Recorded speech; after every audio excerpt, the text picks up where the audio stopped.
Have you ever felt looked down on, judged, or silently excluded, like you were never good enough to sit at the same table as others?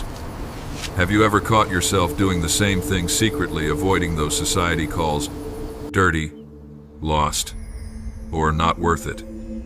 Why would Jesus, the Son of God, choose to eat and talk with those people? What did he see in them? And what does he see in you? Stay with this video until the end, and let Jesus himself show you the true meaning of mercy and radical acceptance. When you hear that, I sat and ate with tax collectors, prostitutes, and people called sinners. You may wonder, Lord, why would you choose them? Why not stay with the holy, the clean, the respected? My child, listen closely. I did not come into this world to build a small circle of perfect people. I came to seek and to save the lost. I came to bring light exactly where the darkness was deepest. In your world, just as in mine, people are quick to divide. They say, these are the good ones, these are the bad ones. These deserve respect, these deserve shame. These should be kept outside. But my Father does not look at people that way. He does not sort souls into piles of worthy and unworthy. He sees his children wounded, confused, broken, searching, and his heart longs to bring them home. When I walked the dusty roads of Galilee and Judea, many religious leaders looked at me with suspicion. They said, if he were truly from God, he would not sit with tax collectors. He would not let a sinful woman touch his feet. He would not enter the home of those with a bad name.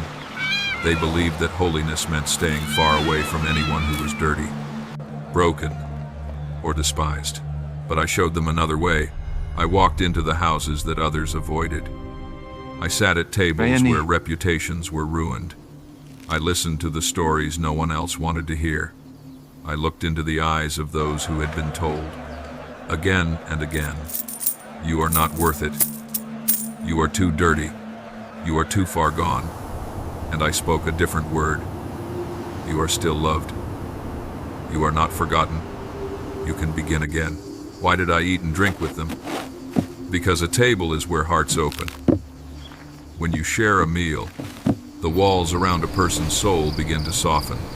Food in the stomach makes it easier to pour out the pain that has been locked inside.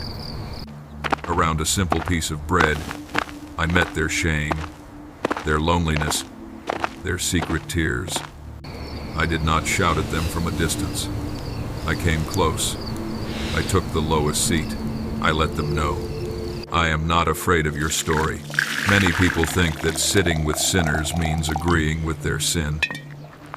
But understand this, I never approved of what destroyed them.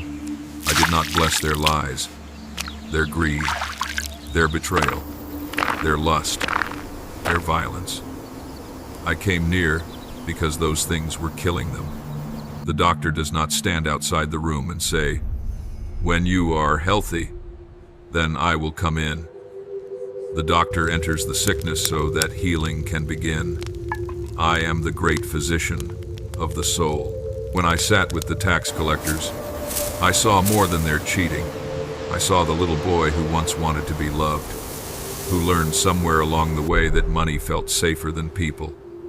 When I spoke with the woman everyone judged, I saw more than her past. I saw her deep thirst to be truly known and truly loved.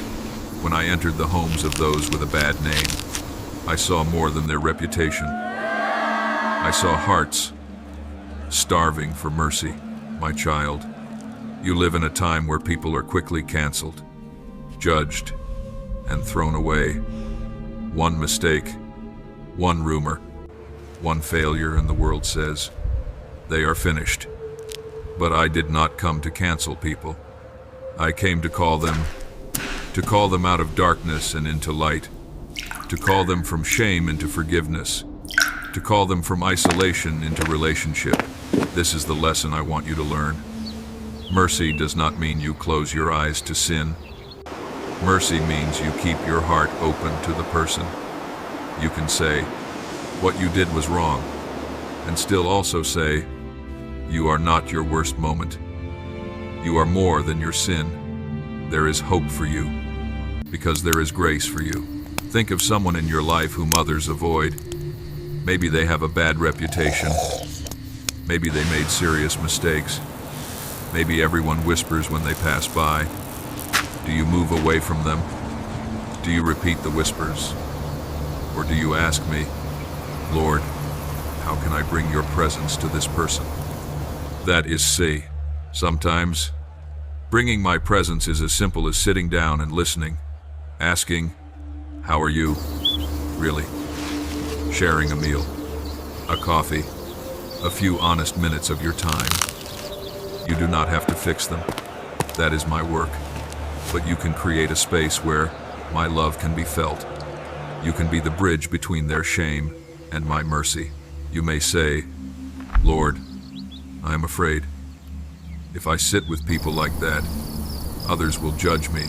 They will say I approve of their sin. They will talk about me.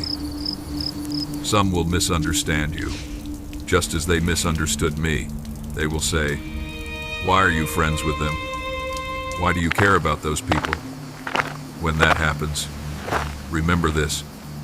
It is better to be misunderstood for loving too much than praised for loving too little. At the same time, I give you wisdom. To be merciful does not mean joining in destructive behavior. It does not mean letting others pull you back into what I have freed you from. Sometimes you will sit and eat. Sometimes you will visit and listen. Sometimes you will simply pray from a distance and show kindness when you meet. I will guide you. Ask me, Lord, how close should I be? How can I love them and still walk in truth? My spirit will give you clarity. What I desire from you is this. Do not look at anyone as trash. Do not look at anyone as too dirty for my love. Do not speak of people as if they are beyond hope. As long as a heart is beating, hope is still possible. As long as breath remains, grace can still enter.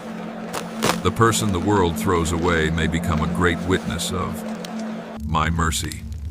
The one who used to destroy others may become a healer. The one who was hated may become a living sign of my love. Remember how I treated you. I came to you not when you were perfect, but when you were lost, confused, and broken in your own way.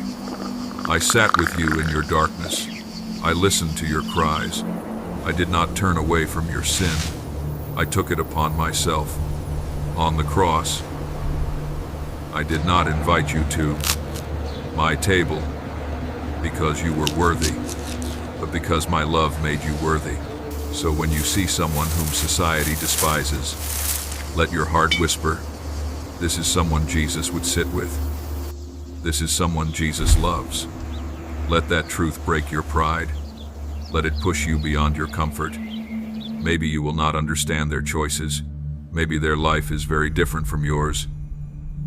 Offer a smile where others offer only cold eyes. Offer a gentle word where others offer only insults. Offer a seat at your table where others close the door. You do not know how powerful a simple act of welcome can be. For a person who has been rejected again and again, one sincere invitation can feel like a miracle. My child, I ate and drank with those the world despised to show you this. No one is too far. No one is too dirty. No one is too broken for my love. If you want to walk in my footsteps, learn to widen your heart. Learn to see beyond labels. Learn to ask, Lord, how do you see this person? And then act from that vision, not from fear or judgment. Come, sit at my table. Again and again, and as you are filled with my mercy, go and make room at your own table for the lonely, the rejected, the misunderstood, the ones everyone else avoids. When you welcome them, you welcome me. When you sit with them, I sit with you. And in that quiet, the simple place of shared bread and open hearts, my kingdom quietly grows.